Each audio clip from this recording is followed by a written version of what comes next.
Welcome, in front of me is an LG K51s, and today I'll show you how to format the SD card. So to get started, tap on the settings. From here scroll down to storage.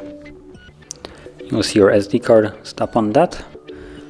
Then choose the three dots right here and go to storage settings, where you will find the option to format. Now it will give you a message that doing this will remove all the data from the card, and if there's anything that you would like to keep, you might want to back it up, otherwise you will lose it permanently. But assuming you have already done it or you don't care to preserve any of the files, tap on format, the process will begin, and it only takes about a couple seconds. It should be right about done now. There we go. Tap on done and you're finished with the process. So if you found this very helpful, don't forget to hit like, subscribe, and thanks for watching.